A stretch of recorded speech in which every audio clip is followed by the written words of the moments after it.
Well, it's about to get chippy, as we say in hockey, ahead of a House vote expected to come tomorrow on whether to reauthorize a controversial FISA surveillance program, allowing the government to surveil non-U.S. citizens abroad as part of counterterrorism measures. It expires January 19th.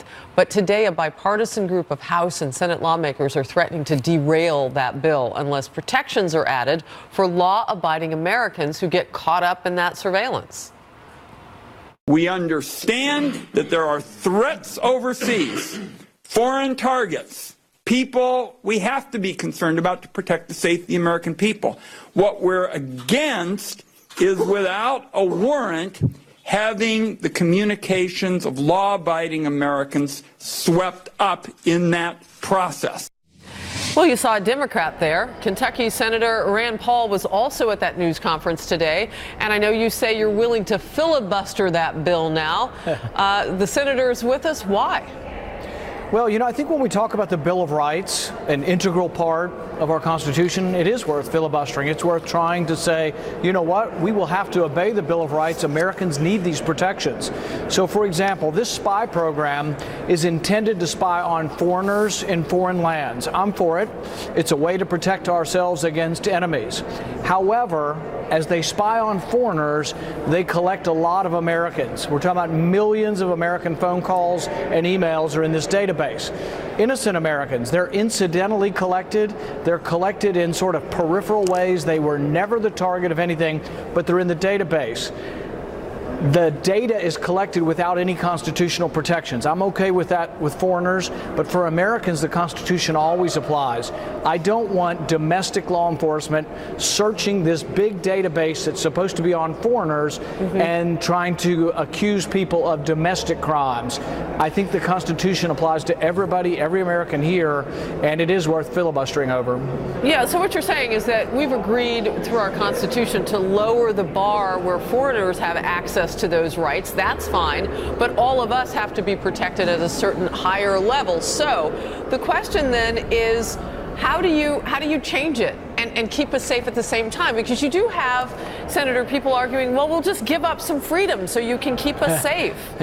Well, the thing is that's what the terrorists are trying to take away from us, is our rule of law, our freedoms, our American traditions of Bill of Rights. That's what we're fighting to preserve. So if we give up that because we're fearful of terrorists, I wonder, will it have all been worthwhile, all the thousands of American soldiers who died to defend the Constitution? I think you can have both. I have no problem with spying on foreigners in foreign lands and they don't get constitutional protections. Sure. But if you accidentally or incidentally gather up millions of Americans, here's an example.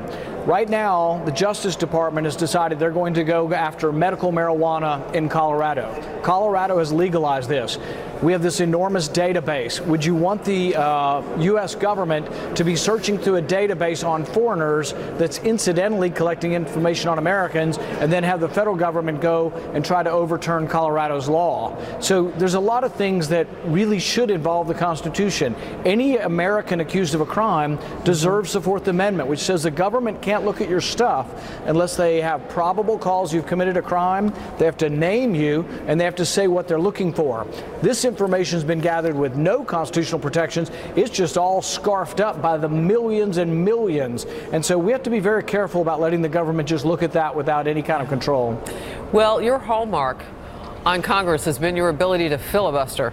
So we look forward to seeing what you will say about this. It's an interesting point. I think, again, people are in that comfort zone of we just want to be safe. But what you're talking about potentially that can go wrong is very important for us to know about. Just before I let you go, and we don't have a lot of time, but I want to talk about the Iran nuke deal deadline that's approaching and where you think we will be when that deadline gets here. I think with the Iranian agreement, I had misgivings in the beginning because I was worried that we gave too much too early and whether or not they would continue to comply. But everything I've seen so far is that Iran has complied with the nuclear agreement, so I think we ought to keep it. They are not necessarily doing what we want on the ballistic side, developing conventional warfare, but that's not part of the agreement. So I'm a little different than some. Some people want to tear up the agreement. I think we should be actually negotiating a new agreement on ballistic missiles with them and trying to continue to engage.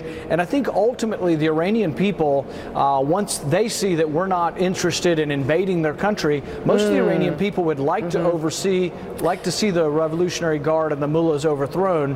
But I think it could actually work the opposite direction if we begin destroying the agreements we have with them. You know, it's interesting what you say, because it buys a little time to give that revolution, which is what I call it, a chance to take hold and move forward. That's an interesting perspective on it. So based on what you're saying, we might see the president recertify and keep that in place so that the conversation can continue there on the ground in Iran potentially.